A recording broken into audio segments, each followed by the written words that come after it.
Best-selling author Tucker Max. Tucker, good morning, man. How are you? Hey, good. Thanks for having me, man. No problem. The book, which was turned into the movie, is just a huge success, and the movie, I Hope They Serve Beer in Hell, is out today on DVD. What's the book about? Or the story. Let's start from the beginning and explain to people that aren't on this bandwagon yet. Yeah, the book is basically just a collection of stories of the, dumb or funny or ridiculous things I did in my 20s. And I started as emails to my friends. I'd be like, hey, dude, listen to what I did last night. And write out this long email, and people thought they were really funny, and so I wrote a book about them. And so it's just, there's stories about you kind of womanizing, getting drunk, just like, typical 20-year-old guy stuff. Yeah, all the stuff that everyone, not just guys, women too, everyone does it in their 20s. I just wrote it all down. And so are you looking back on that? Some of the stories obviously are kind of embarrassing or could be embarrassing at some point. Do you look back on that and regret any of those, or are you still just like, that was pretty badass? Everyone has things they've done that they regret, but I turned the things, the dumb things I did into a massive bestseller that invented a new genre of literature, so I'll take that. Yeah, that's what I was kind of thinking. It's like, if you can spin something you did that you would normally regret into something that good, it's like, how could you really regret that? Well, yeah, it's like there were definitely, look, I've definitely done a lot of stupid things that I sit back and I'm like, what was I thinking? Like, how could I be that dumb, even at that time? But yeah, half the stories are stories about stupid things I do. Like, I embarrass myself, and if people want to pay me to read about me, embarrassing myself, I'll go with that for a while. Keep rocking it all day long. Have you changed? Like, now that you've grown up a little bit, do you still do that same stuff, or are you more calm down? Yeah, I'm definitely not the same. At 24 years old or so, like, the book covers about 24 to 29. I was a reckless, unguided missile of debauchery, dude. I was a mess. And I'm definitely not the same person I was at that age. I'm not totally different, but I still like girls. I still like beer. I still like doing the same stuff I did then. I'm a lot smarter about it now. Now I'm more like a smart bomb of debauchery. I like it. Just a well-guided stream. That's all right. I love that. Is it hard for you now, like in the dating world and stuff? Now that women have read your book and kind of know what you're up to, are there people that are they in love with you? Dude, it's the complete opposite. Like, I can't remember the last time I had to go out and pick up a girl like that, line up to hang out with me. It's the complete opposite.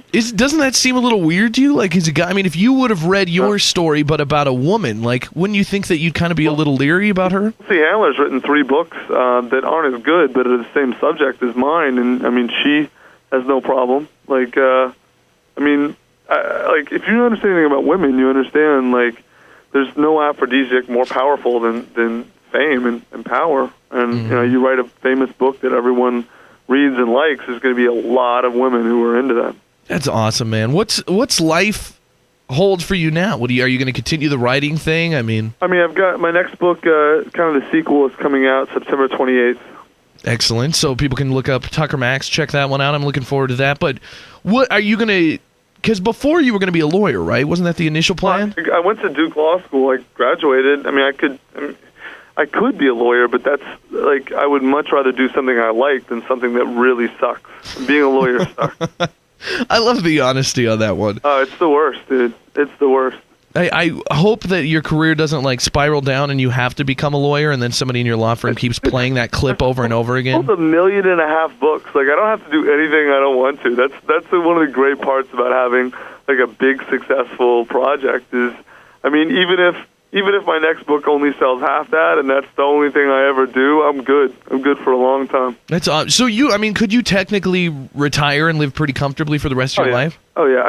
As long as I wasn't trying to, like, buy Maseratis every week. Yeah. Yeah, of course. That is awesome, man. That's got to feel cool, just to be, at your age, do something that you, like, just kind of a little passion project and have it, you could end your life. Not end your life, but you could end your working life. Yeah. I didn't start this stuff necessarily because I thought this would happen. It was just what I love doing, and then when it picked up, it was like, all right, cool. Like, I can make money doing the things I love doing, and then, I followed it all the way here. I was reading, doing a little research on you and studying some stuff up, and of course, there's a lot of, like, mention of how well you thought the book was going to do and the movie was going to do.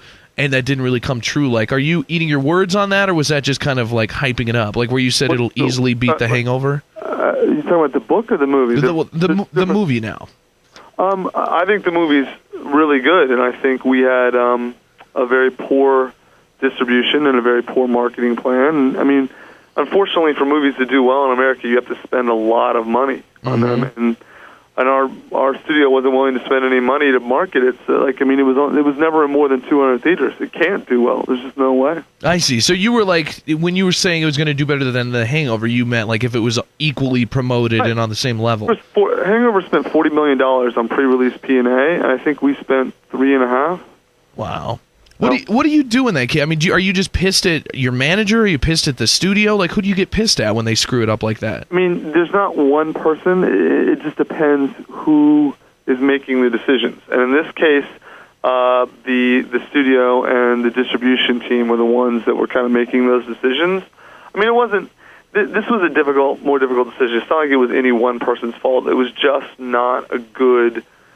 We didn't have good people, and we didn't do it the right way, and that's just the way it happens sometimes. But, I mean, the cool thing about movies is you kind of have two bites at the apple. You have a theatrical release, and then you have DVD. And if you succeed in either one, then you can still make a lot of money and do really well. Perfect. I think you should just blame NBC. At this point, everybody would believe that. Just they were involved somehow. I would love to, but they had nothing to do with it. Well, the movie I Hope They Serve Beer in Hell on DVD is out today, and for people that even already saw it in theaters and have read the book, like the DVD has a bunch of stuff that they wouldn't have seen in the theaters. I mean, to be honest, it has like all the deleted scenes, but to be honest, those scenes were deleted for a reason. You know, like they're not that great. You know, I'm not gonna sit here and lie about it. So don't buy it for the deleted scenes. No, if that's the only reason you're buying it, you might not want to buy it. But I mean, most people who saw it loved it, and you know, if you love a movie, you generally buy a copy of it to have and watch. Exactly. Well, there you go. Your honesty definitely commended there. Tucker Max, the author of I Hope They Serve Beer in Hell. Best of luck on your next book, and hopefully we'll talk to you again someday, man. Thanks for joining us. Thanks, man.